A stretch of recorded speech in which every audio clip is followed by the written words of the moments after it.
This is Tru Rewind. This is Tru Rewind. This is Tru Rewind. This is Tru Rewind. This is Tru Rewind. This is Tru Rewind.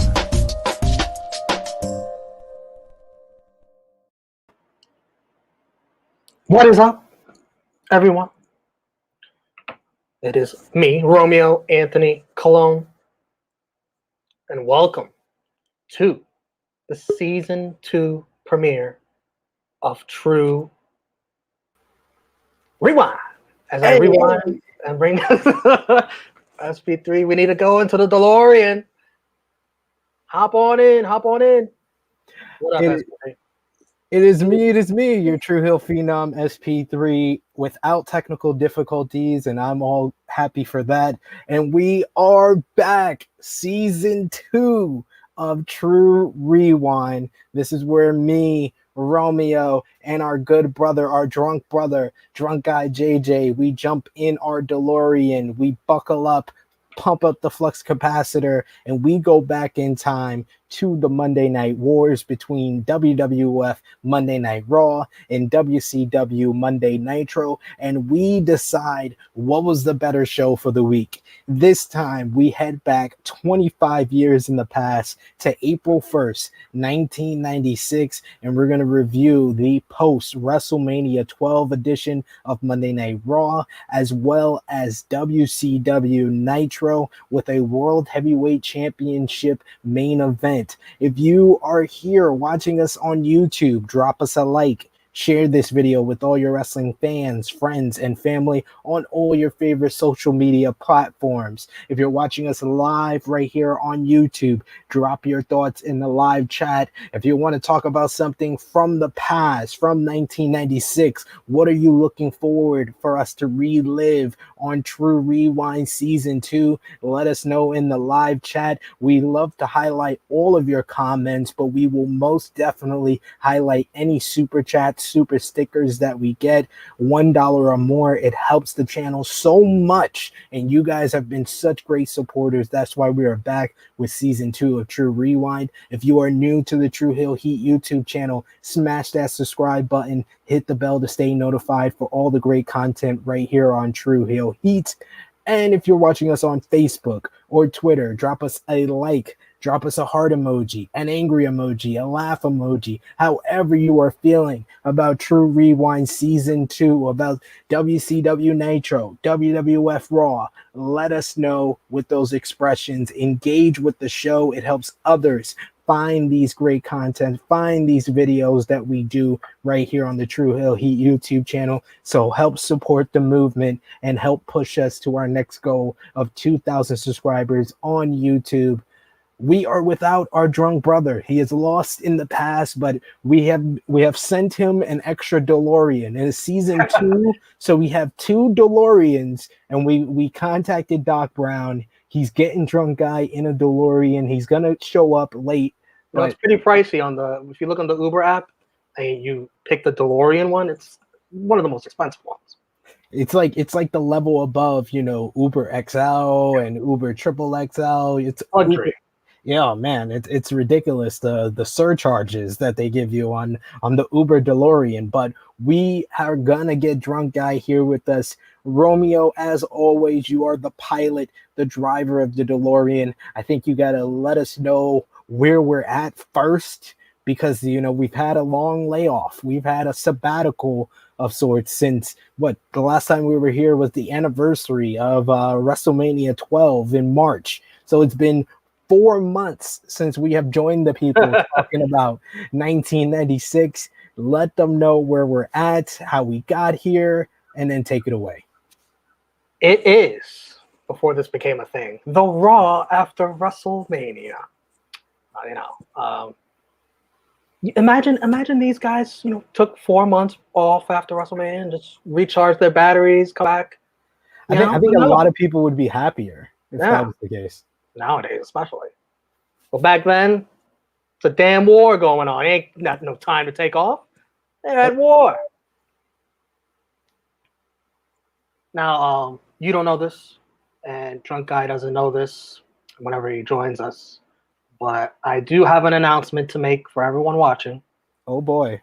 Kind of a little sad. I haven't told these guys, but this is my last True Rewind, my final one. Oh no. I'm done after today. And that's gonna be it. I'm sorry guys, but hey, let's go out with a bang. How about that? Why not? Let's go out with a bang. It's been a great ride with you, Romeo. You've been tremendous as the pilot, as the driver. I gotta go to the DMV and get my driver's license for the DeLorean. It's been a cool ride. It's been great. You don't have your clicker, do you? Because we're gonna tune into USA and watch Monday Night Raw. I will. Oh yeah, I do actually. I do have my clicker here. Here we go. All right, USA Network. Let's talk about the Raw after WrestleMania 12. And if you guys have either watched this in a short while, haven't, we have visual aids. This is why we do it live. We have visual aids on the money. Romeo is a genius on the StreamYard. Ever since he got his computer, he's been brand new. He's been getting better service than me, it seems. Raw is from San Bernardino, California. And this was the actual best picture I could find of San Bernardino, California. I don't know why. I've never heard of this. Have you heard of this, SP3? I think I have. I believe I have. I want to say I have. I'm not 100% sure, but this is a nice trip in our DeLorean to San Bernardino. If I've never been here before, welcome everyone to San Bernardino. The Raw after Mania, we start with a debut. And what a debut it is. The guy who this episode is titled after. Mankind. Oh yes. I'm mad we didn't get a promo though. That's the only thing I'm disappointed in. It's been 4 months since we've been able to relive 1996. I was really looking forward to doing either a Mankind promo or a Goldust promo, and we didn't get either or. Jerry the King Lawler says he heard he tried to enter an ugly contest, and they said no professionals. I did laugh at that one. That was pretty good. Mankind debuts against Bob Sparkplug Hollies. Bob Holly gets a payday. All right. Look at Bob out there making do. Go ahead, Bob. You got to do his voice. Pitching to be Mankind's debut opponent. Okay. Vance. I know. You got a lot of people backstage who can put over and make what was his name in WCW? It was Crapus Jack, something like that. I know you're calling him Kind Man. I got one idea for you. No, actually 2 ideas for you. How about you put me in there and I put him over, I make him look good, and you put the WWF Championship on me, okay? All right. But great deal. That's a great deal. The match starts. Mankind almost hits the ref, getting a cheap shot on Holly. A DQ right there would have been a rough way to debut on Monday Night Raw instantly. It would have felt like 2021 Monday Night Raw, to be honest with you. That's the way they bring people back and debut people nowadays. That would seem like an upgrade, honestly. You hear the trademark pig squeals right away. Mankind, crazy. Yeah. Sounds a lot like that.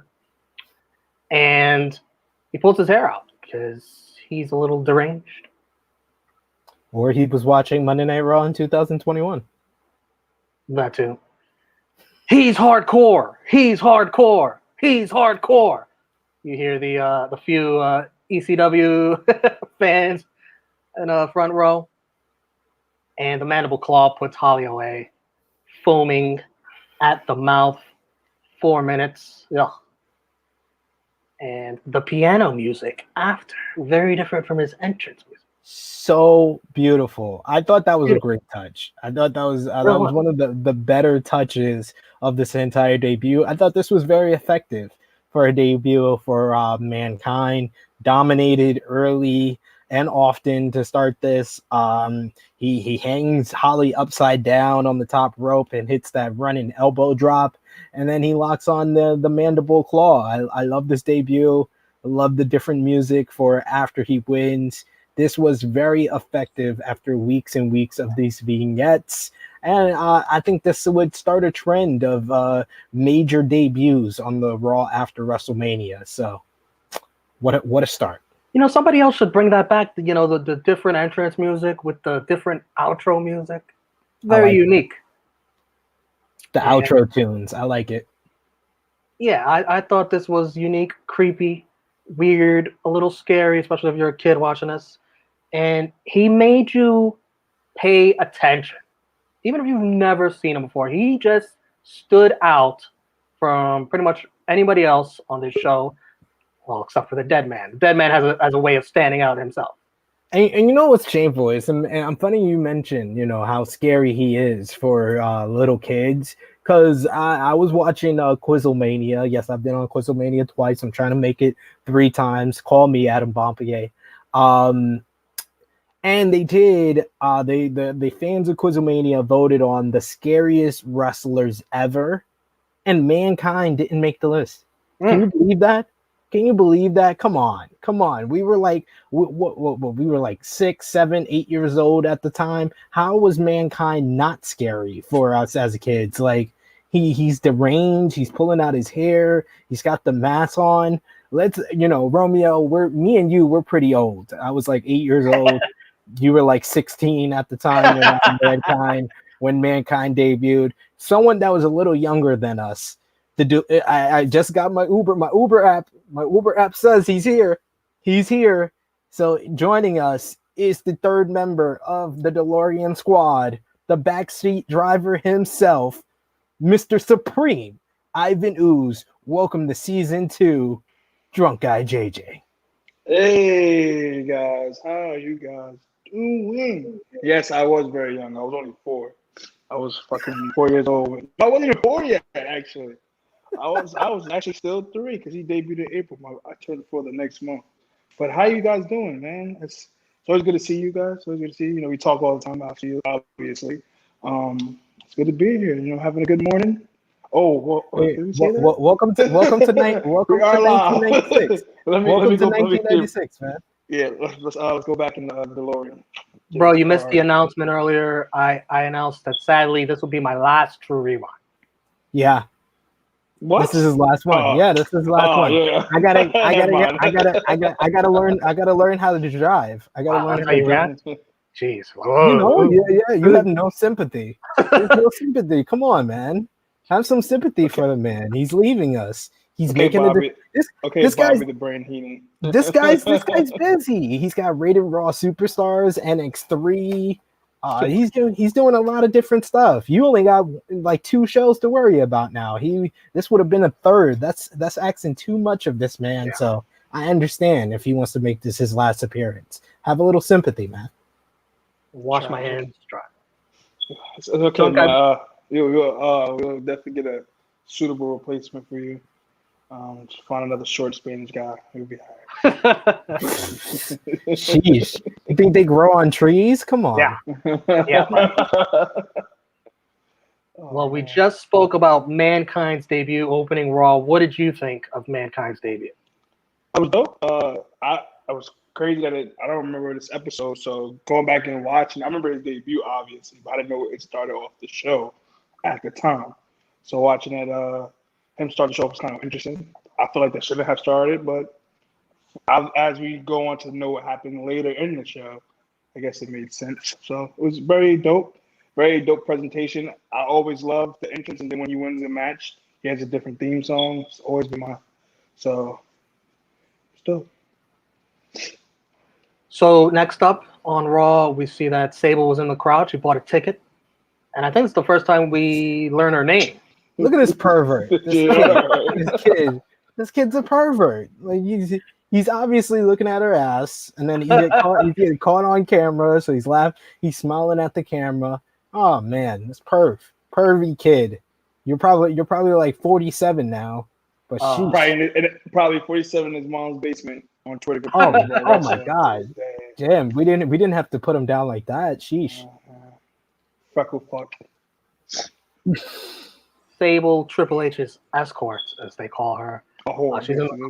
She's in the crowd to watch Isaac Yankum DDS versus this guy also making his in-ring debut, the Wild Man Mark Mero. So I was watching this with my my significant other. Shouts out to you, Tia, if you're watching. Shout out to you. And we both were like utterly stunned. This man is not African American. Like, we can't get over this shit. Like, come on. Like, I thought Paulie D had the best tan of any Italian I've ever seen in my life. But Wild Man Mark Mero, he had me fooled for 25 years. So he has the best tan that I've ever seen on an Italian gentleman in my life. I got one for you. Taz. That's also true. That's another good one. But I just found this out. This is something new to me. Like he had an orange tint to him a little bit. At least he had an orange. was his favorite color. Yeah, exactly. He had an orange tint to him. Like Wild Man Mark Mero, I was convinced was African American for you. Mind you, our first season of True Rewind, he played Johnny B. Bad, which was a play off of Little Richard, who is an African American. So that might be why I just assumed he was also African American. Yeah, we're kids, we don't know that. So Sable's in the crowd clapping for her real life husband. They don't bother to mention that. No. Why would they? I'm very confused. Mero's in full WCW Johnny B. Bad high spots mode, which is very unusual to see on Raw. Only a select few do that on this Raw roster. And Hunter, Hearst Helmsley, comes to ringside, throws someone out of their seat so that he could sit next to Sable. He argues with her, putting down Mero's in-ring performance. Mero wins, jumping off the top rope, doing a sunset flip to Isaac Yankum at 4:55. Sable gives a standing ovation. Hunter clearly not happy at all with this. Mero goes to Sable and Hunter. Sable walks away from Hunter. Hunter grabs her and gets slapped for it. Sable leaves in Mark Mero's arms, and Hunter is held back by Tony Chimel. This guy holding back Hunter Hearst Helmsley. Tony Chimel getting the job done, even before he becomes an announcer, getting the job done, being security. And Sable absolutely ecstatic to be in Mero's arms. What a beautiful couple. For how long though? It lasted like two years or so. That's a pretty long run by WWE standards. What did you guys think of the Wild Man's debut and the storyline with Sable and Hunter? Go first. Yeah, go ahead. All right, cool. Poor DDS, the big dude, just turned into a jobber overnight. Sunset flip. Exactly. I'm about to say Johnny B. Bad. Jesus, we're on Monday Night Raw. Mark Mero, pretty cool, pretty dope. Bunch of debuts tonight. Dope debut. Of course, they're picking up off what happened at Mania with him and Hunter. His real life wife, if they were going to make her just jump in his arms, they should have just mentioned that. But I guess things weren't too real yet. It was what it was. The match was nah. He was a showcase match, obviously, because his debut, but nothing really to rave about. Triple H looking foolish. So I don't remember this. This is probably a spoiler going forward. They don't ever mention that they're married? I think not until they about to break up. Yeah. I don't think they ever like mentioned this until like later on. I think when Mero turns heel. Yeah. And it's strange. It's very, very strange. Forget to mention that for the before he turns on her and joins on. That's 2 years later. So you forget to mention that the whole 2 years they were together. I guess. Hey, I thought this was a solid debut.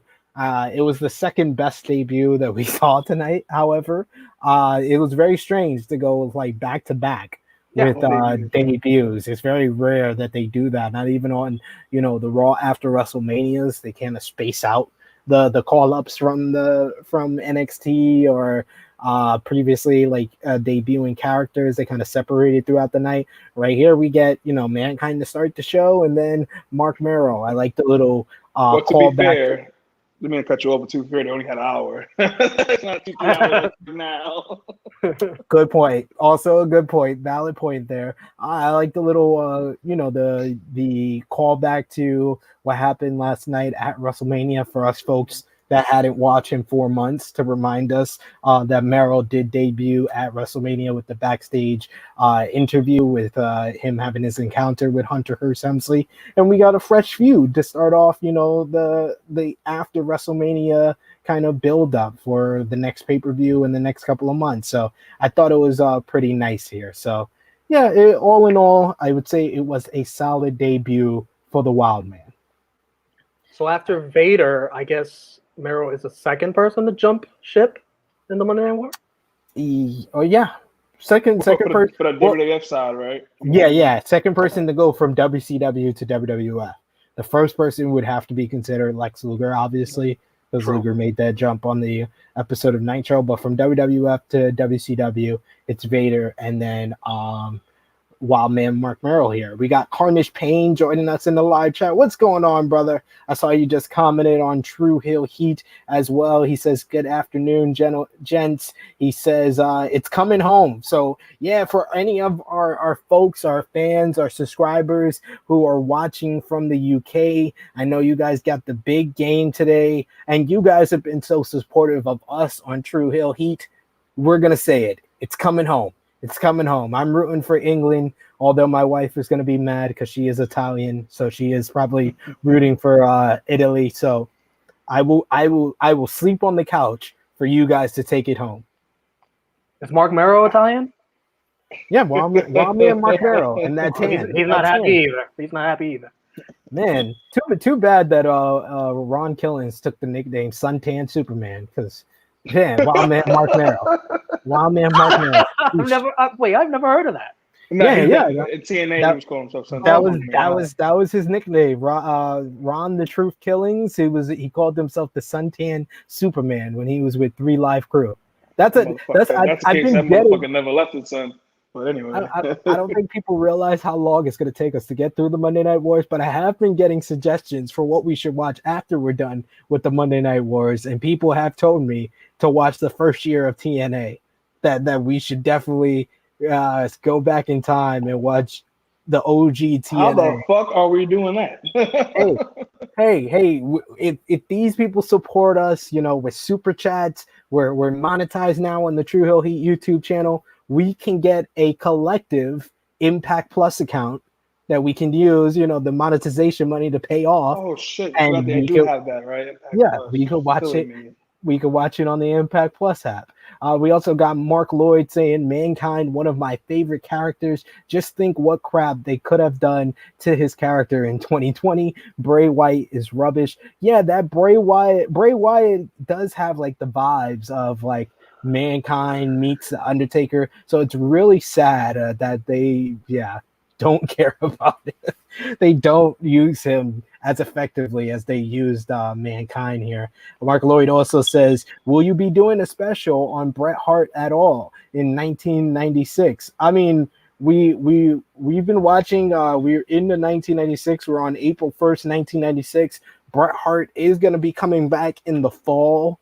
That guy's on vacation. He wants to see Shawn Michaels drown right now. Exactly. He's putting Shawn on the line. But don't worry, Mark Lloyd. Brett was going for a minute in '96. Don't worry, Mark Lloyd. I'm pretty sure we will see Julie Hart on the Monday Night Wars. We will see Julie Hart. I am sure your crush in life. We also got. One of our favorites, Romeo, Rachel Cornell, joining us in the live chat. She says, "Good afternoon. This is a welcomed escape from the football. Yes, we are your escape from football. Overseas. I'm Yes. like, what the fuck? Football. God, don't be so American. Don't be such an American. Me? This guy right here? Oh my God. You're What? fucking Yank. You're a Yankee. Come on. I'm Yankee. But yes. We said it before. We'll say it again for you, Rachel. It's coming home. It's coming home. You guys support us, and we will support you. It's coming home. And of course, Carnage Payne, he despises the crush that Mark Lloyd has on Julie Fight Hart. forever. So he says, "Oh no, not Julie Hart again." Yes, and yes, he's calling us out for being American. You guys call it soccer. Yes, we do. We do. We have American football and we have soccer. We like to distinguish the two. So over Keep here, it coming. do we call football soccer? What do they call football in overseas? Soccer. I don't think they acknowledge us. American football. They call it American in front of it. American But yes, football.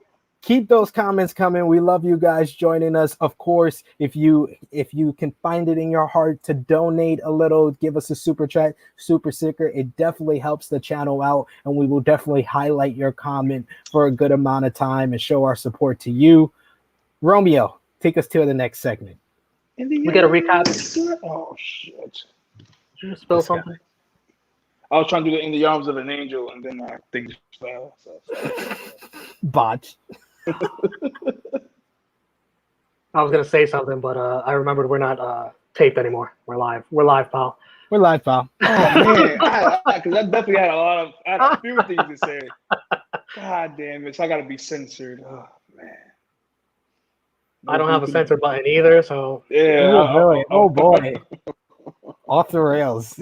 Go ahead, Romeo. we get a recap of what happened on Free for All. Yes, Free for All, the show before WrestleMania 12, before most pay-per-views, where they did their advertising for the pay-per-view coming up. Sometimes there'd be matches on it, and the match was for the Tag Team Championship. What?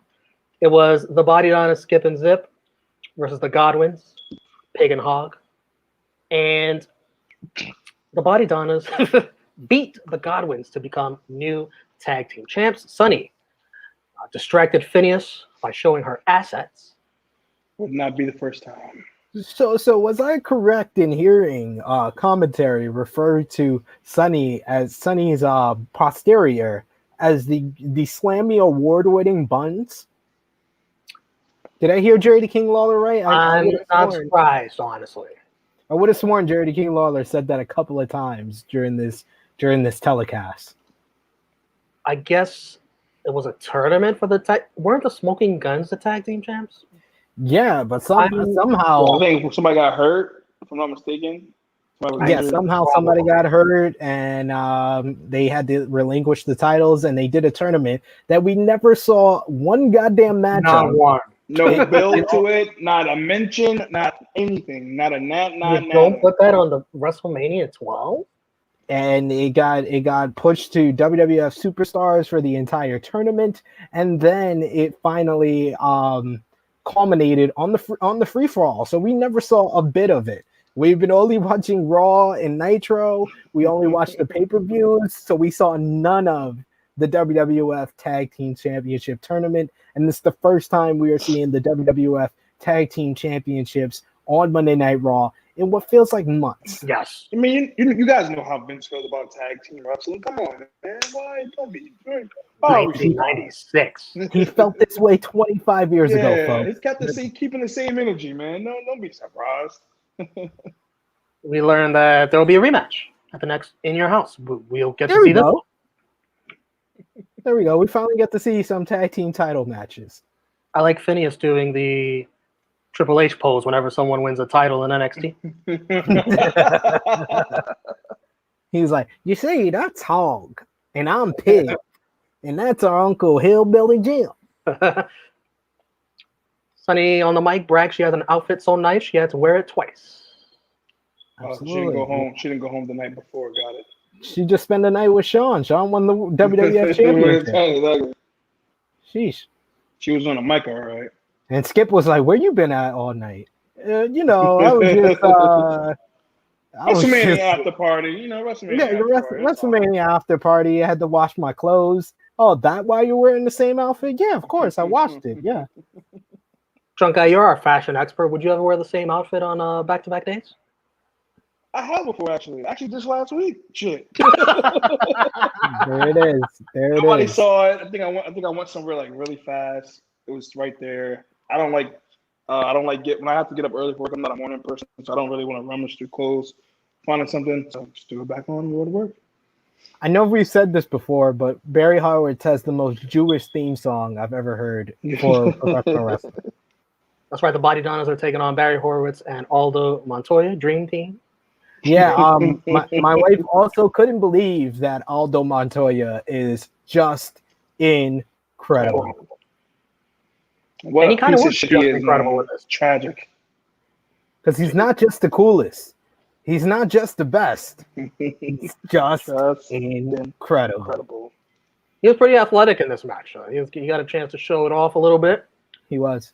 But Zip wins this with a sit-down splash off the top rope in 5:31. And I counted at least 5 upskirt shots of Sunny. Sunny, yes. They were on a roll. And 3 titty close-ups. Titty oxen free. Yeah, I mean they love them some Sunny upskirt shots. This was like that was their favorite camera angle, it seemed, in 1996. Yeah, Sean was in a production truck, that's why. he was like, you got to get her from this angle, you know, gets the glow. But I thought this was a pretty solid matchup. I loved Skip with the top rope Frankensteiner as the prelude to the sit down senton. I thought that Skip and Zip worked well with each other here. So yeah, that was my thoughts. I thought this was the better of the matches that we saw, which, you know, I think we have a combined of like 10 minutes between these 3 matches. Sounds about right. Anything else on that, drunk guy? No. He's like, I'm good. We got one of the usuals here, and of course, he is Ramblin' Rambo. So of course, on a live stream that has nothing to do with AEW, he brings up Tony Khan. America gives our football the gift of Tony. Everything's great, Khan. Just give a quick one as I'm in a busy pub. I will go back and watch it back. AEW was second show in a row I've watched. It was 11 out of 20. What type of rating system does he have? It's I'm really trying to, like, this is worse than watching this Nitro episode we have to watch. I don't understand what the fuck is going on right here. I don't. We love you, Ramblin' Rambo, because your comments always make us laugh. Mark Lloyd saying, I don't like Julie that much. She's just a nice person. And Carnage Payne saying, this was a great time in wrestling. I don't care what anyone says. They didn't have best of times with cash flow then, but put this up against now. Just hardcore fans holding on by a thread. Yeah, to be fair, that's a valid criticism of today's wrestling. It's mostly hardcore fans, and if there's not hardcore fans tend to bash the head of the casuals. And then Elsa Cano says, was Savory sincere? Salvador, I think this person meant Salvador sincere in this era. What a wrestler he was. Everybody loves him. Yes. Tom Brandy played Salvador Sincere. He also played the second Patriot. He didn't pay Del Wilkes for the gimmick, though. I heard that from Sean Ross Sapp. That's, hey, whatever. That's however why we you appreciate you being here, Sid, because these comments are like, what the fuck for me? I'm like so confused of what the hell these people are saying. Hey, let us know in the live Jeez, chat, in the Louise. comment section, if you're watching this on demand, if you want more live editions of Tru Rewind. Maybe we'll do lives for the pay-per-views from now on. And we might be coming to Twitch very soon. And maybe we should do like watch-alongs of some stuff on Twitch. What do you guys think about that? We're having a live production meeting here. Sounds That would good to me. actually not. Yeah, yeah. it wouldn't be bad. We could do it for like the main events of every review. Honest Beyond Reasonable says, what's this? More True Hill Heat? Yes, this is Tru Rewind, Honest Beyond Reasonable. This is where me, Drunk Guy JJ, and Romeo, we go back in time to the Monday Night Wars. We're reviewing the April 1st, 1996 editions of Monday Night Raw and WCW Nitro. So let us know what you thought about this era of wrestling. If we bring up a wrestler you have a fond memory of, let us know in the live chat. Of course, we love the super chats. It helps the channel so much. So make sure you drop us a super chat. Help us out there. He says hi to Drunk Guy JJ, SP3, and Romeo. So sweet, Honest Beyond Reasonable. We appreciate you, good brother. All right, Romeo, take us back to Monday Night Raw. Vince McMahon introduces the leader of the new WWF generation, Shawn Michaels, the new WWF champion. You did forget Snapback. Bob Backlund was in the crowd campaigning before our commercial break, and we got a Superstar line commercial with Lex Luger's theme song, them throwing shade to WCW. Shocker. I forgot those for good reason.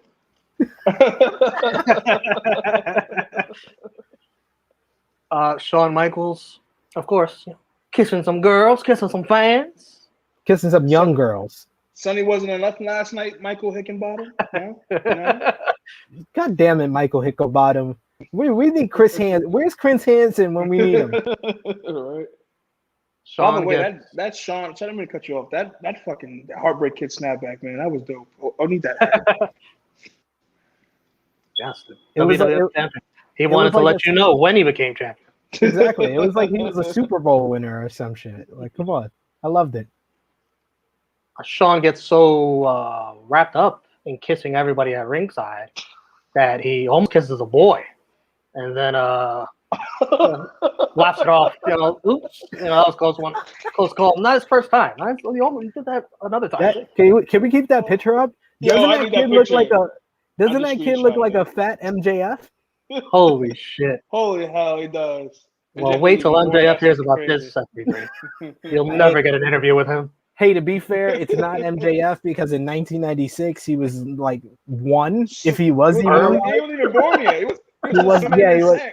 He was swimming in the sack. He was swimming in the sack. I've heard it all now. So, Vince puts over Hitman. He says, let's hear it for him. Let's hear it for Brett. And Shawn puts over the fans for picking him up, for lifting him in the Iron Man match. Vince says the first guy coming for Shawn is his damn commentating partner, Jerry Lawler. We're really scraping the bottom of the barrel here, folks. Yo, what a deserving number one contender. This is how you start a world champion reign. He's fighting the announcer first. Diesel will be at ringside to watch. And Shawn says Brett is always a champion in his eyes. Vince tries to change the subject, and Shawn cuts him off, saying, let him finish. They laugh awkwardly. Well, you know something, Ben Man? HBK wouldn't be here possible if it wasn't for the click, my fans. It's my best. That's the best song. I'm sorry, I can't do a good Shawn Michaels. Shawn promises to wear the belt with honor, dignity, and class. The same three things that Bret Hart warred with. He says he's going to send the Burger King back to his White Castle. He called them Kingfish. Yep. And tells Diesel that they make good friends, but they'll make better enemies at In Your House. And he and his clique are going to dance all over his face. Vince was like, you know what? That sounds like a great name. How about we name In Your House that? Good friends, better enemies. That's pretty good. Yeah, I like it.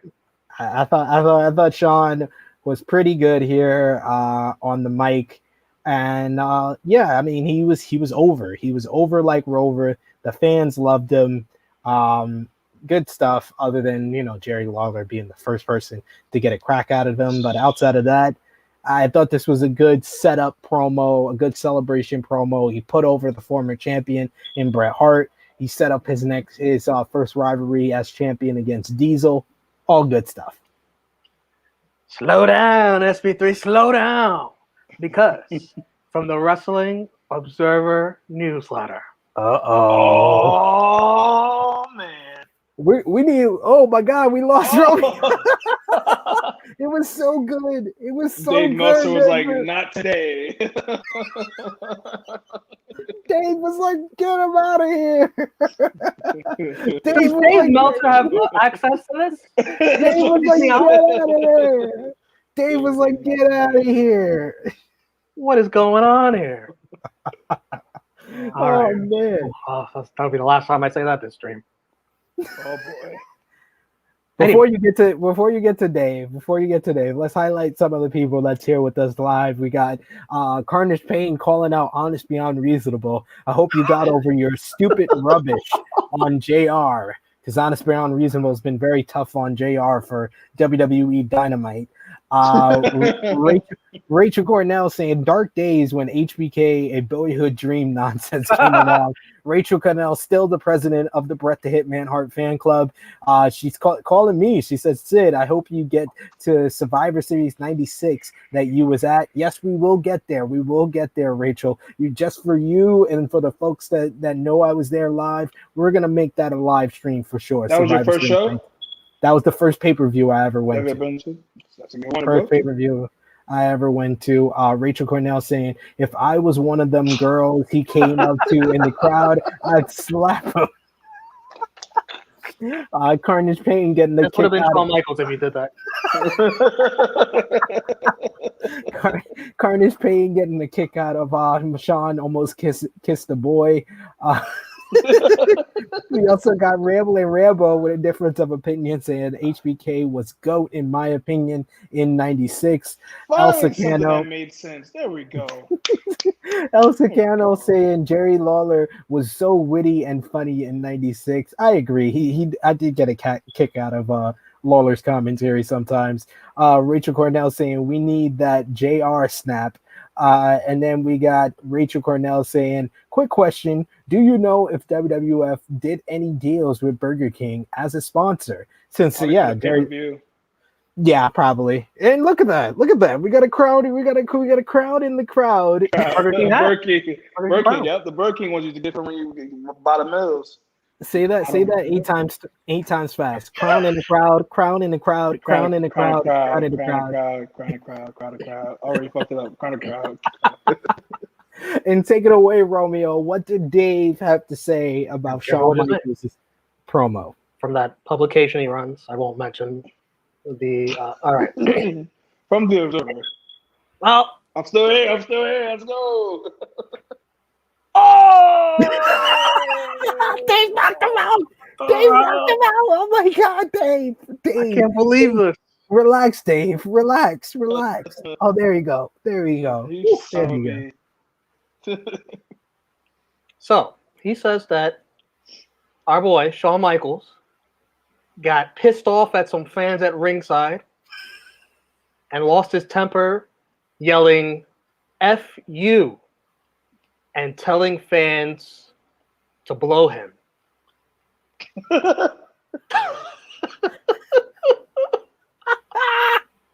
Damn. Oh, Sean. Not everybody's gonna like you, Sean. It's okay. It's the Bret Hart fans. You know, Bret Hart fans can be a little boisterous. That was like Rachel Cornell's parents. Were you in the crowd or something? Sheesh. Oh my God, Sean. This is why Rachel doesn't like you, Sean. Damn, you don't have the picture of him doing the blow me gesture, man. Come on, man, Romeo. Yeah, that would have been a good time. That would have been perfect. I gotta get this in there. I gotta have that ready at all times. You just never know when you're gonna need it. You never know when you're gonna need it, pal. But yeah, that's a funny story. I love it. They're selling a WrestleMania 12 plaque with a piece of the ring, and they warn that this picture will not be the picture on the plaque. Did they? Because I just heard them say like, "Oh, you're gonna see Sean's expression when he won," and I'm like, "That's not even from the match." Yeah, what the Doc hell? Hendricks said, "This will not be the picture that comes on your plaque." Cool. All right. So was this Right. original plans for WrestleMania 12? $49.95 plus shipping and handling. Of course. Then it's time for The Undertaker with Paul Bearer versus the undefeated Justin Hawk Bradshaw and SP3. Who is he with? He's with my coworker, my colleague, my grandpa, and my uncle, Uncle Zebediah, aka Dutch Mantel, my co-host on Smack Talk over on Sportskeeda Wrestling YouTube channel. Let me just say, Dutch is good people. Dutch is good people, folks. Don't let his character fool you. He likes this African American kid from New York City. We get along. We get along just fine. For sure. Make sure you check out Smack Talk. That's hilarious. I watch it. Dutch is something else. He's always got a good story to tell. Absolutely. So Bradshaw facing his future cult leader, The Undertaker. And Justin Hawk Bradshaw, JHB doesn't have the ring to it like JBL. So Yeah, not even close. I thought he looked pretty decent here. Fast, mobile, much better than Isaac Yankem did. I'll tell you that much. that's for sure. Taker with the chokeslam and the tombstone, pretty much his only offense in this match. He gave a little something to his future groomsmen, I think, at his wedding. Yeah. At JBL wedding, he was a groomsman. Gotcha. The reverse. Mankind attacks Undertaker for the DQ dirty finish in 620. He's hardcore. Yeah.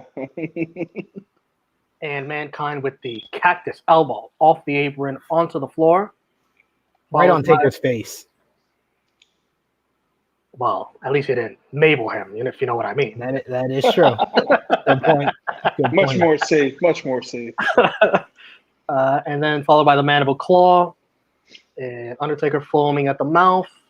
Officials do a pretty bad job of holding back Mankind as he continues to attack Undertaker over and over again. And so begins the rivalry of a lifetime between these two sick.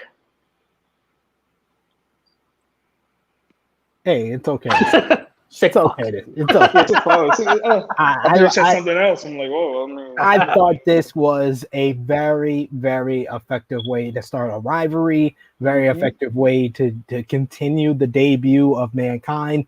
That is why he is the title of our season 2 premiere, because he bookended the show. He had a solid squash against Bob Holly. He starts off a iconic feud, a legendary feud with The Undertaker that would span for another 2 years after this. Like this whole episode is just about setting up the next 2 years of storytelling. You got Mark Merrill and Sable, you got Undertaker and Mankind. What an episode. Very nostalgic just for those reasons alone. Very Sean and the fans, yeah. Sean and Brett, shit. Absolutely, yes. That would continue for another year and a half. What was your thoughts, Young Guy? Definitely a dope ending. We don't get that much on Raw, and at this time, like back especially in '96, nobody really beat the shit out of Taker like that. Yes. No, it's not many. And if they did beat him up, he got right back up. Like Mankind was whooping his ass. Like, so that's definitely a strong debut. Definitely a very strong debut for Mankind. Like you said, squash match, and then he took out basically one of the most unbeatable superstars. You can't take out Undertaker. Who's doing that? So yeah, that's making a great way. No, too. Yeah, exactly. Like that was definitely a great way to bring him in. A great way to end the show. So because it led on to, like you said, 2 years worth of storytelling, 2 year worth of crazy matches. So solid, my brothers. Solid. Good stuff. We got in the comments here. Anyone remember Ico Pro? You gotta want it. And them silly blimps that used to fly around arena. Imagine being a fan in crowd in that fucking fucking thing coming past your eye line. Yeah, I remember the Ico Pro blimps. I wasn't as annoyed with it as you, I think. Yeah, right. Yeah, it's all the way up at the top of the arena. What the fuck? It ain't bothering nobody. And also, he doesn't like Shawn Michaels. he says FHBK. We also got. I told you before at that convention in London, I almost decked him. Yes, you did mention that, Carnage Pain. You have a lot of aggression toward old HBK. And Rachel Cornell saying, I love to know who bought them Ico Pro supplements. The people in them videos. LOL. And of course, joining us late to the party, welcome Brett Thomas. He says, afternoon, missed yesterday. I was out doing my shopping in ASDA, and Bloody Q wound me up. I will give Brett Thomas credit because he didn't mention the Paul brothers in his first comment. Wow. Congratulations. That was surprising. All we're going to And do Carnage Pain, this Carnage Pain guy, he likes hopping rails at wrestling events too. That's his thing. Oh, That's what he likes to do. I hope not. I hope not, Carnage Pain. We don't want to put you in that category. this was Shawn Michaels' face when he missed. All right. Lovely. Gotta be quicker than that, sir. All right. So yes, that brings us to a close on the Monday Night Raw following WrestleMania 12. We also got the lineup for next week: HBK versus Jerry King Lawler, Yokozuna versus Vader, an Ultimate Warrior interview, and more. So a lot of good stuff. You guys excited? The Warrior's back. Are you excited? No. How long should this last? Maybe just 2 weeks. Coffee? Should last a cup of coffee or so. I'm guessing, but yes. And speaking of coffee, we're about to review Nitro. Smooth transition. Well, first, guys, some signs I saw during Monday Night Raw. This is going to be a regular thing. The signs are just going crazy in the crowds these days. I saw E. Bischoff and Mongo make me vomit. Nitro is simply pathetic. Hunter fan club. Hulk Hogan is the Antichrist. Jesus. Shit. Shawn Michaels, can we please touch your butt? I hope that was a female. Hey, Sean, you suck. And Sean Who, Hitman Rules. There we go. Rachel Cornell, 25 years ago. Now we're Carnage Pain. And from that publication we talked about earlier, The Wrestling Observer newsletter. Yes, I said it. And what you gonna say, Dave? Damn, Dave. Dave, relax, Dave. Sheesh. At the latest TV tapings after WrestleMania, WWF security were confiscating tons of anti-Shawn Michaels signs from Bret Hart fans.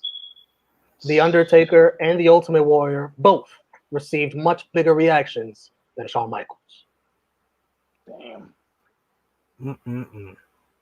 Gotta feel for Shawn. Shawn's already getting the heat. He's already getting the heat that he would experience at Survivor Series 1996, about 8 months early. Sheesh. Let's wrap up this Raw. One dirty finish. Is Drunk Guy frozen? Look at that face he's frozen on. He is not impressed. And Dave got him. Hold up. Continue talking. Oh, there you go. Oh, damn. I said damn, and then that shit just no more. Let's not review anymore. One dirty finish for Raw and 2 HBK kisses. Match of the night. I'm gonna go with the tag team match. I just thought Montoya looked pretty good, and there wasn't much competition here. Look at that. We agree. Body Donnas versus Aldo Montoya and Barry Horowitz. I thought that was the best, the best worked match of the night. I can't believe it. Drunk Guy? Yeah, absolutely. The finish was good and everything. Yeah, we And gotta MVP. Yeah. MVP. Is there anyone else but Mankind? Yeah, this is I think this is unanimous for sure. Anybody in the live chat, let us know who you thought was the MVP from our synopsis, or if you saw the episode recently. But I think this is unanimous. Mankind has to be the MVP of Monday Night Raw. LVP definitely has to be this simp right here. What a simp. Simple H. Hunter Simp Helmsley. Simple H, and once again we agree. yes, Simp H. He is my LVP as well. It's all about the simp and how you simp it. He went from how you simping for an escort though, right? We don't Like, And you know get that, held back by this guy? man. This They guy You held get you held back? back by Tony Chibble. they literally No. called him a simp. Sheesh. Getting bodied by an announcer nigga. Crazy. Let's put our thumbs out. And in 3, 2, 1, it'll be thumbs up or thumbs down for the Raw after WrestleMania. 3, 2, 1. Thumbs up. SP3 didn't want to do it, but he did it. It's not thumbs up. And Drunk Guy, thumbs in the middle. I mean, it was enjoyable, but it was nothing to rave about outside of promos. If we don't get that Mankind crap, I don't care for the show. I think just on that alone. I think that all right. In my notes, Memorable. I had thumbs in the middle for my notes, but when we go back and we review it, sometimes that changes. And talking about how effective the book ending of Mankind in his debut, you got to give this episode a thumbs up. Let's go to the live chat here. Of course, Brett Thomas, he didn't want to disappoint us. He says, he says Logan Paul may have a new girlfriend, guys. Breaking news. Wait, another new one or the same new one you've already been saying? Breaking news. She may have a new girlfriend. Carnage Payne says he tried to charge me a bloody autograph. The guy ran out. Rachel Cornell, don't leave us yet. We are going to still review WCW Nitro. It's a war. Yeah, it's a war. We got to review both shows, so don't leave just yet. We're giving you. And you're going to want to stick around for this review. We're going to give you more of an escape from football today. Carnage Payne saying Warrior never, ever asks anyone for help. Yes. He needed it. And Rachel Cornell said, I watched that Warrior clip and the JR clip from Livewire. Ramblin' Rambo says Livewire was cool. And he says the MVP was Mick Foley. It's okay, Rachel. It's okay. Don't worry. That's all right. We're here to inform you. We're here to let you know. That's okay. We're here to let you know. And she says, I didn't like how they presented women back then, but Sable was bigger than most women since she was huge in mags and mainstream back then. Yes, this was just the start of what would be a meteoric rise for Sable. And not the kid. Now. She was gorgeous. Guys, would you like to guess the rating this Raw did last week? It's been 4 months. You probably forgot. Yes. Last week, Raw did a 2.8. What do you think of this edition of Raw, the Raw after Mania? As Shawn Michaels is champion, the debut of Mankind. Sid? I'm going to go with the 3. They did 3.0. Drunk Guy? She should have said what I was going to say. I don't want to have the same answer. 3.1. Sid is closer. Oof. This is going to hurt you, Drunk Guy. Sid is closer, 2.9. Exactly. You just went under. I know what you just said. I know, right? Again, Sid is closer. Let me write down in my notes. SP3. Guys, we're switching the channel.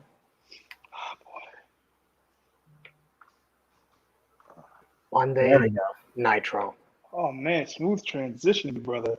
Smooth transition. From Cleveland, Ohio. I had the graphic, but I guess I can't find it. All right. What a botch by Romeo. Good job. Show Well, that'll be that's the precursor to this fucking episode. So hey, you're Yeah. on the better track than Nitro. You could have shown a picture of 11-year-old LeBron James. Nitro starts off with a lot of desperation. Oh, What the hell is going on? The Giant and Sting, both with jabroni entrances in the ring. And oh shit, look at this. AE-Dub! AE-Dub! AE-Dub! I thought the same thing. I'm not gonna even front. I'm watching this with my girl. I didn't want to say it because she would have hated on AEW, but I was like, look at these two AEW stars back on TNT. Sting spits on the Giants. What a babyface. I was about to say that. I was like, well, what a babyface move by the Stinger. And I was so confused. They were so like cluttered on this whole introduction. Like apparently Jimmy Hart paid off Harlem Heat to give Giant this match, I guess. Yeah, I mean, this was all over the place. And the Harlem Heat gladly accepted. Took the payoff. So these guys are having a match. And Lex Luger hits the ring a few minutes in. The bell rings. I don't know if Giant got counted out. I guess Giant got counted. Whatever it is, 30 or Luger's in the ring disqualification. I thought it was. I just WCW loves those disqualifications just from not doing anything. I put no contest. I put no contest because I was confused on if Giant was counted out or Sting was disqualified. Right. I think it was a little bit of both. The Giant yells at Sting, not at Sting, but into the camera. Even though Sting is standing right there in the ring, you just yell at him. It was like when Edge returned and he was like, Roman, where you at? And you're like, he was right on the stage. He's right up there. He's right up there, rated R superstar. Where you at, Roman? So yeah, I guess it's supposed to be Luger and Sting versus Luger and Giant versus Harlem Heat. The Giant was taking Luger's spot, but Luger's there in the arena. He also has a match, I guess, because he had a match later on. Yeah, that was it was Sting and Giant versus Harlem Heat. And then we Luger does not care about being a tag team with Sting at all, basically. After this match, we finally got the intro video, which was confusing. I was like, okay, cool. And then we had the announcers. Do you have a Pepe fashion report, Drunk Guy? Pepe fit. We need a graphic for Pepe fit. Was that a leopard print? Seriously. Yeah, he's like. We might need Tia to do the fashion report. Yes, because she loved this. She loved the outfit. She loved that outfit. Of course she did. That leopard mutt. She loved that outfit. Yeah. Looked like he was lost in the damn jungle. But then again, I would rather be in the jungle than be in this fucking Cleveland, Ohio arena watching this episode of Nitro. So, sheesh. Yeah. Tell them how you really feel. Yeah, I know, right? Jungle Cruise, man. Jungle Cruise started early for Pepe. Next up, we had a three-way tag team match. Triple threat. I didn't call it triple we also finally saw the footage of Jimmy Hart. Right? They finally explained what happened after Jimmy Hart, the $1 million man, all of a sudden? I was confused. I was utterly and befuddledly confused by all of this. But then we finally got to an actual match.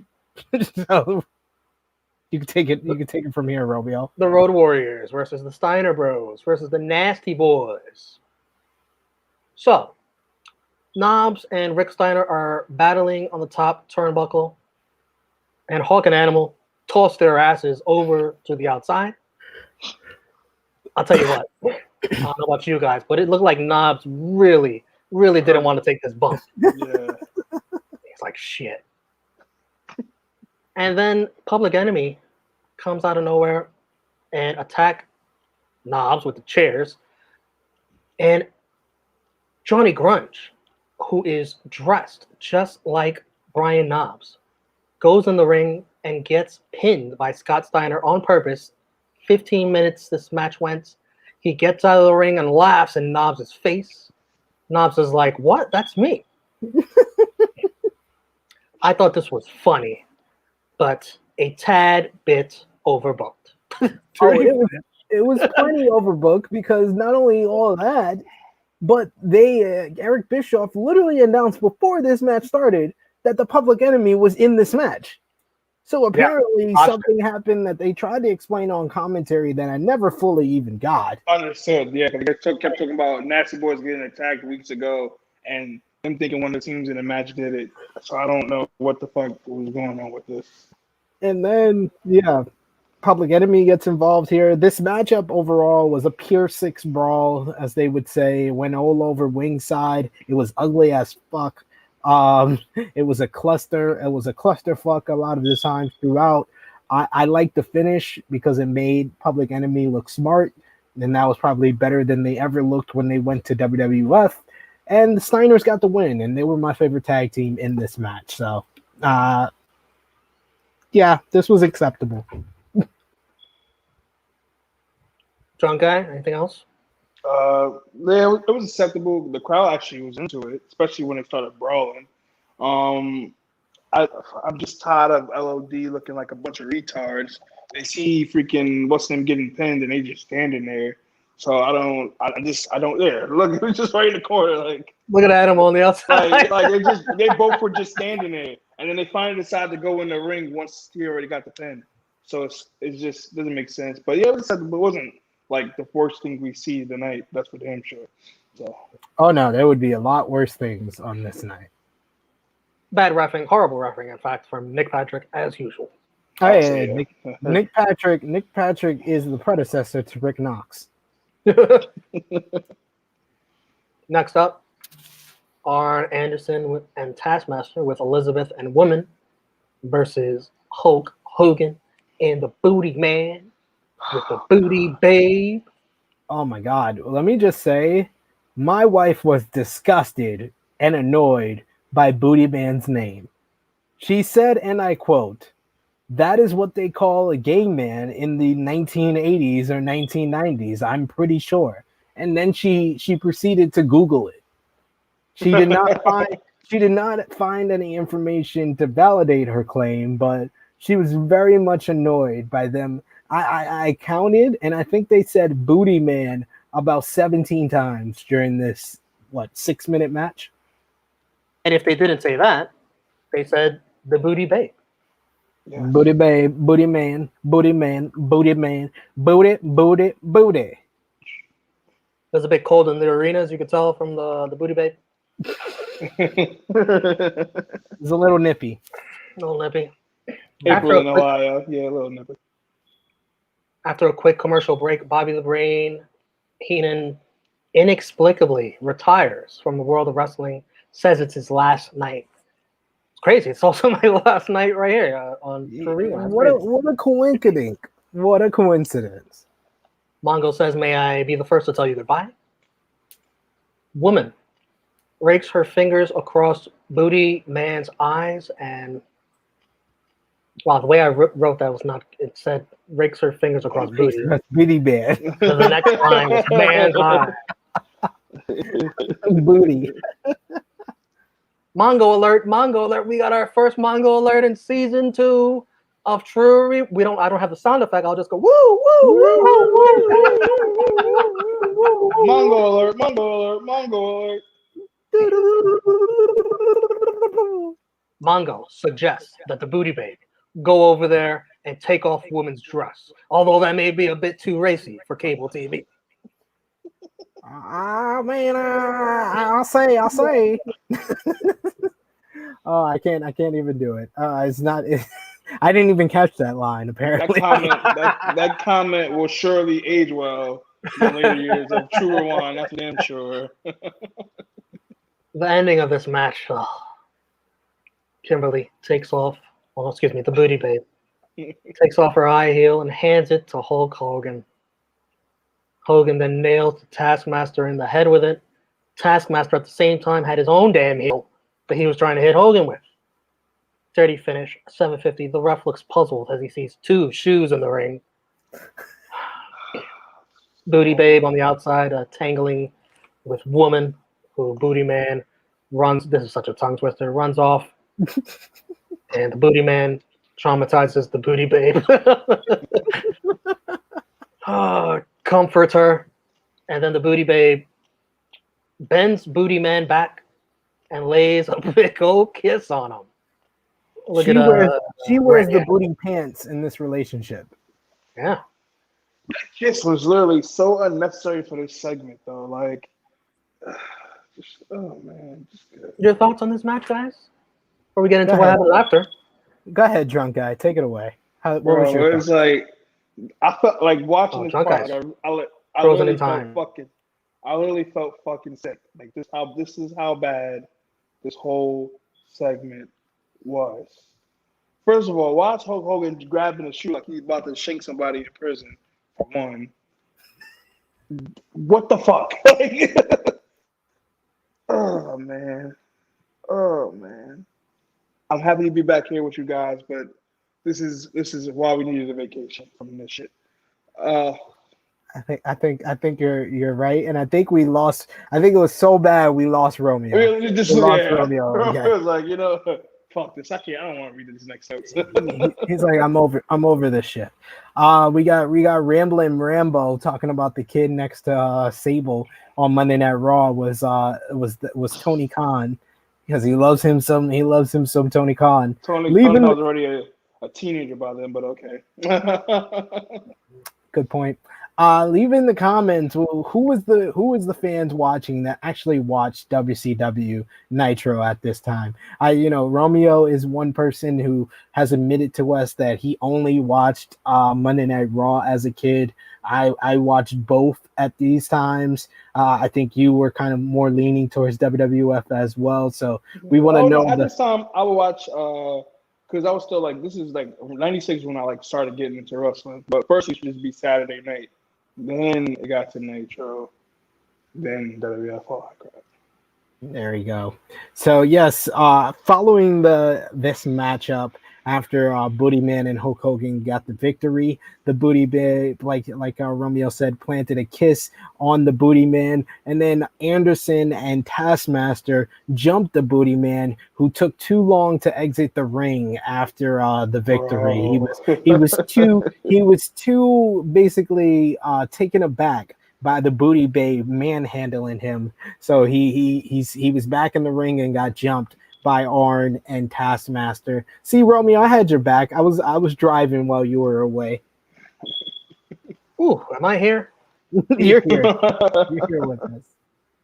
I went full screen on Drunk Guy and we lost you because of this nonsensical post-match bingo that they did.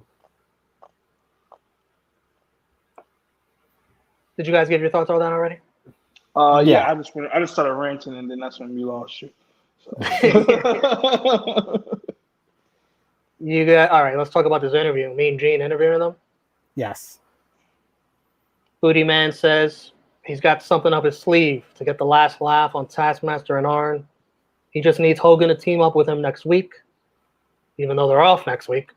Really meant 2 weeks. It's like they both were not notified that they had the week off. Exactly. They both did not know it was not the next week, and yet they kept saying it until like the promo ended. Like, let them know. Mean Gene, what the hell? Mean Gene was like, it's gonna have to wait from a week from next week, but yeah. When Gene asked what type of match is he talking about, Booty Man says, "I can't tell you, brother." We need the upper hand, brother. Sure, because he didn't know what the fuck the match was. No, they just he told whispers him into Hogan's ear, and Hogan's like, "Oh, that's right, brother." A booty match. these guys were in a quadruple stack steel cage. Like, what other type of matchup can they possibly have at this point? The booty hole match. You can't win until you finger your opponent's butthole. Oh my God, the thing. What? What the hell? Oh my God. We will not be reviewing Nitro April 15th. We will not be reviewing Nitro for April 15th, 1996, folks. We're off. I think Hogan and Booty Man have beaten these guys in some form or fashion 3 weeks in a row, but still need the last laugh. Still need the upper hand. You keep winning. What the fuck else do you want to do? Do you want to do some booty stuff with them? I'm confused there. Main event time: Lex Luger versus Ric Flair with Woman and Liz for the WCW title. And Lex already TV champ and tag champ going for 3 belts. 3-belt Lex. And I got a question for you guys. Is this where it all begins for Lex and Liz? Damn, good picture, man. Good picture. good picture here. And yeah, that was funny enough. That's what my wife asked. She was like, "Yeah, he's responsible for killing Miss Elizabeth." Man. And she was like, "Well, I don't." She was like, he did that she was shit. like, I don't care. He did that. she was like, I don't know the full story, so I had to play Dark Side of the Ring for her. She needs to finish watching when we're done with this here because she hasn't seen that match made in heaven, Dark Side of the Ring. Watch it if you haven't already. Great episode. The world title still reads Macho Man on the front.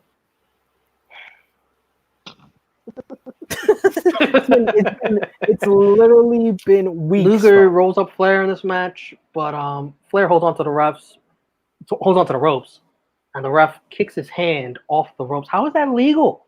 Word. And mind you, and this is what pissed me off when I saw that. They're both fucking heel. What does it matter? Like, oh my god. Luger with the torture rack as Elizabeth distracts the ref, and then woman steals a cup of hot coffee from someone in the crowd and throws the hot coffee into Luger's face. Flair Horrible. with the roll up and the foot on the ropes because the hot coffee wasn't enough. 30 finished, 11 minutes. Sting comes out to check on Luger, throws the cup at Flair as Flair celebrates and taunts the fans at ringside.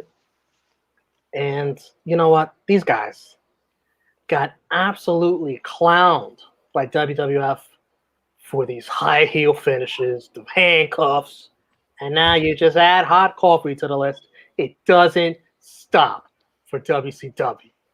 Mind you, it's late at night at a show. Who the fuck is drinking coffee? On top of that, I've been going to wrestling shows for years to show you, my good brothers, you have too. When the fuck were they selling coffee at wrestling events? When you're at WCW and you can't stay up for all this crap that they do, so gotta sell some hot coffee. Yeah. Gotta get the hot coffee in, folks. Jesus Christ, this was bad.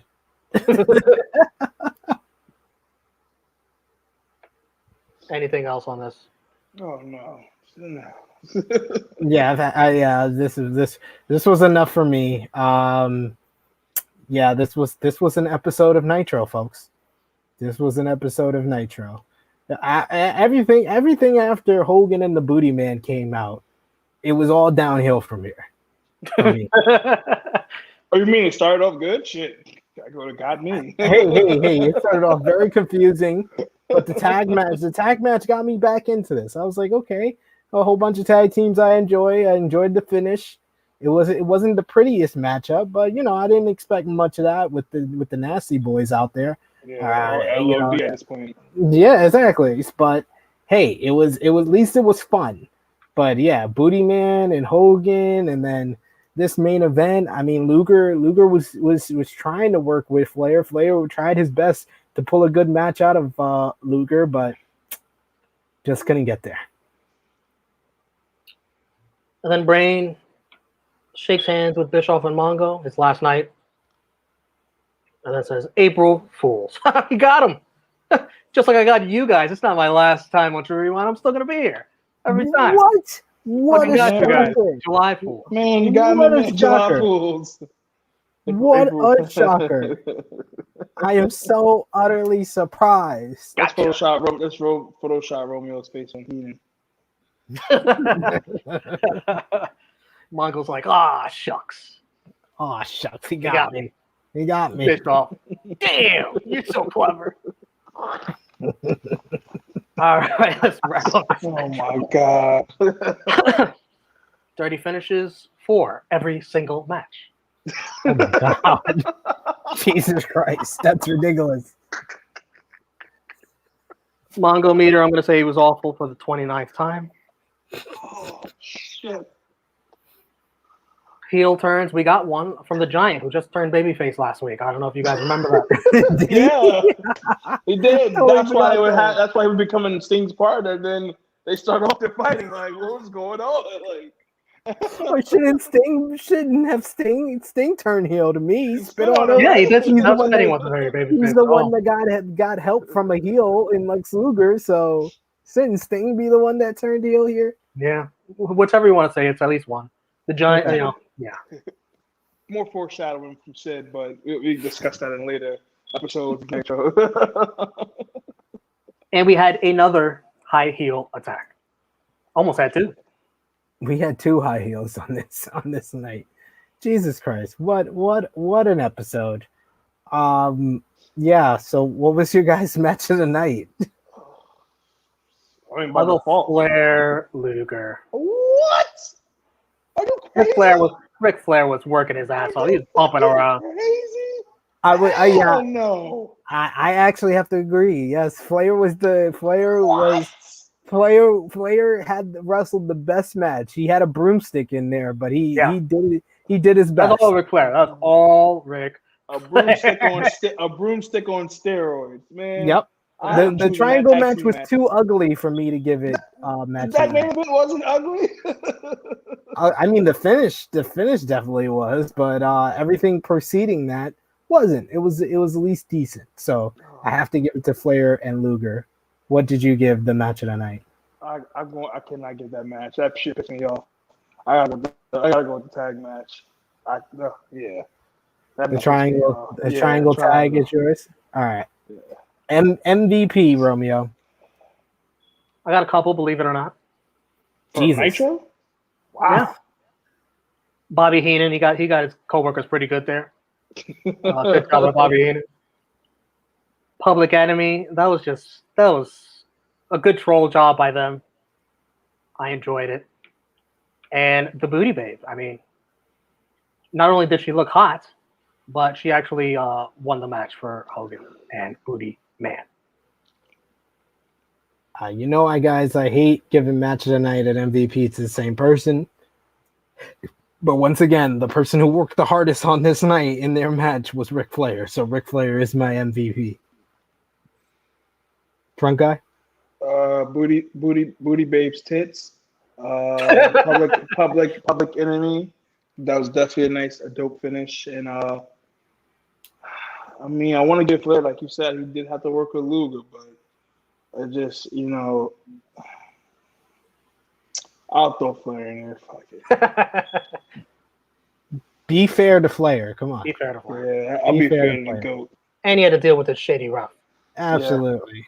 Look at He that. couldn't even get a one up on another heel. Like they just not fucking with him. Look how hard this ref was trying. Damn. Right, yeah, fucking karate kick. Like what's going on, man? LVP, who you guys got? Drunk guy? Oh man, Jesus, Booty Man. Definitely everybody involved in the beginning of this show.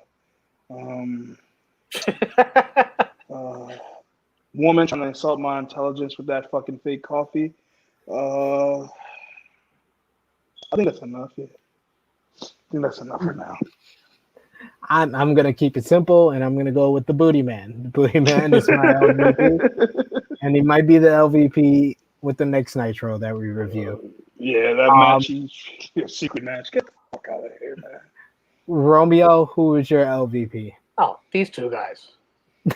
Both of them. Don't let Hulk Hogan off the hook. He is just as bad in that damn promo. Oh. And then holding the damn heel like it was a shank. Fucking fool.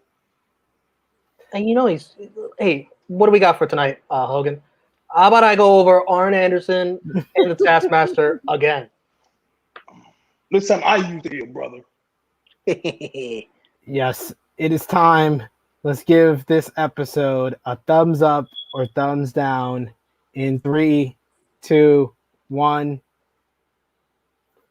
Drunk guy already gave it a thumbs down. Romeo and me give it a thumbs down.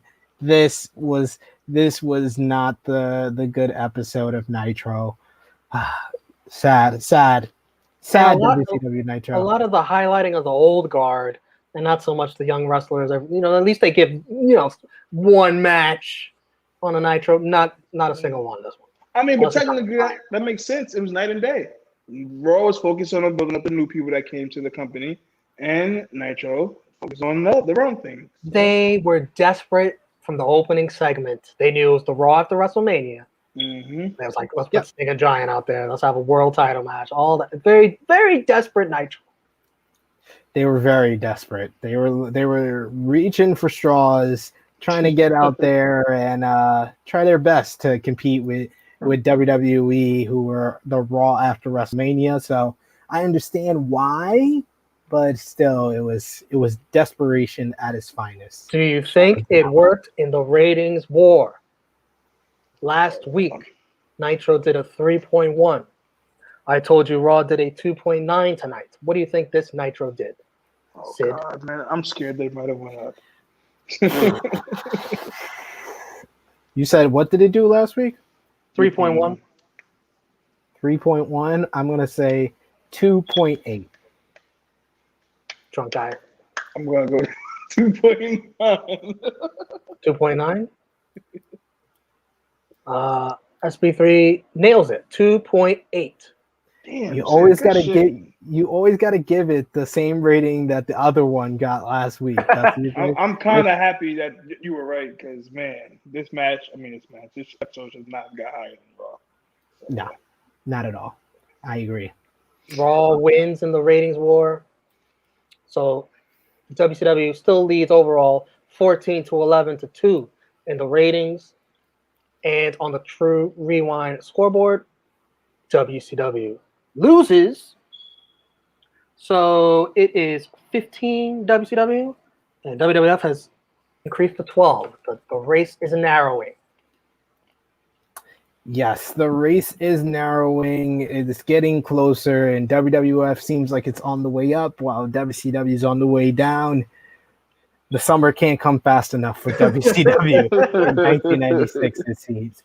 But yes, that brings us to a close on our season 2 premiere of Tru Rewind. I want to thank the fellas, Romeo, Drunk Guy JJ, getting back into DeLorean. How sweet it is to be back in 1996. Next time, we will be reviewing the April 8th, 1996 episode of Monday Night Raw.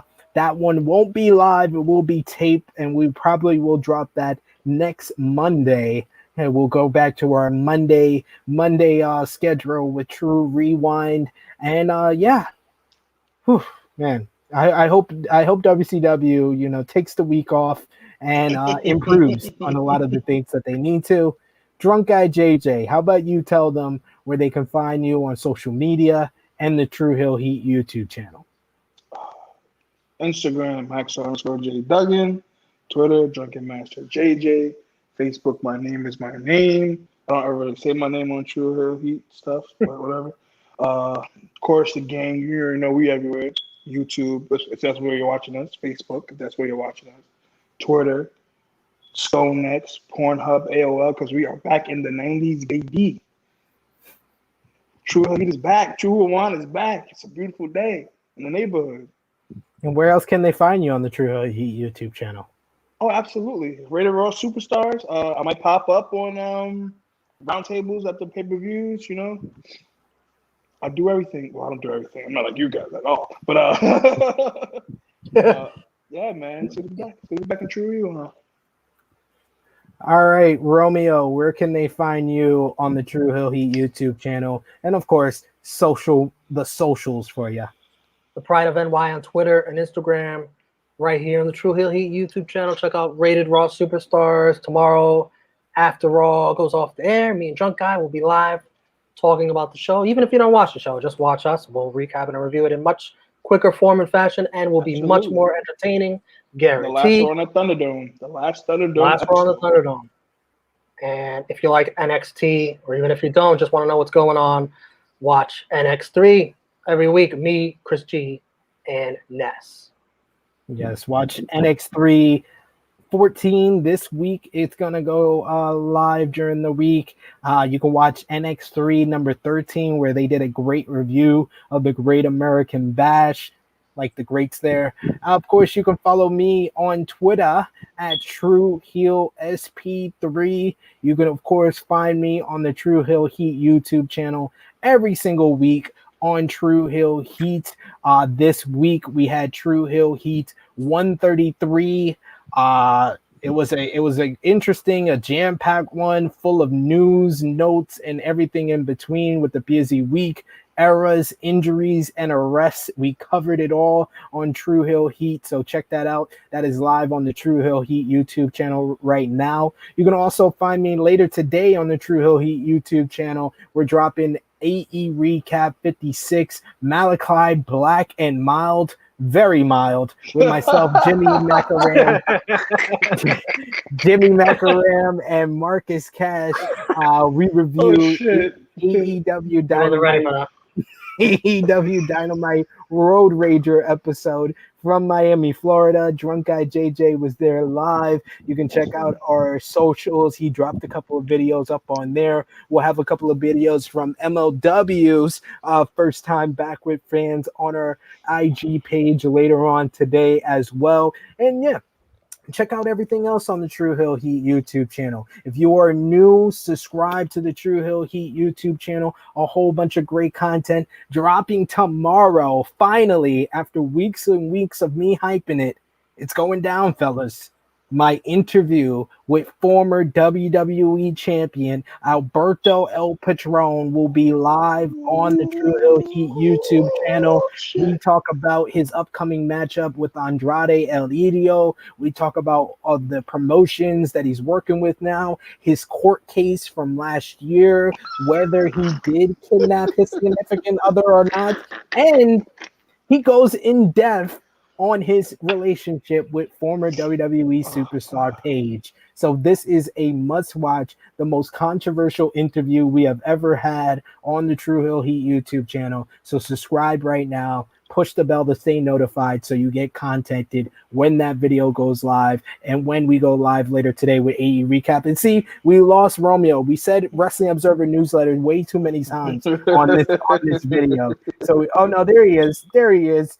So finally, guys, for the connoisseur of reporting, Mr. Romeo Anthony Colon. For the Supreme Ivan News, Drunk Guy JJ. It is me, your Tru Heel Phenom SP3. This has been Tru Rewind Season 2 premiere number 46, Mankind. We are signing off until next time.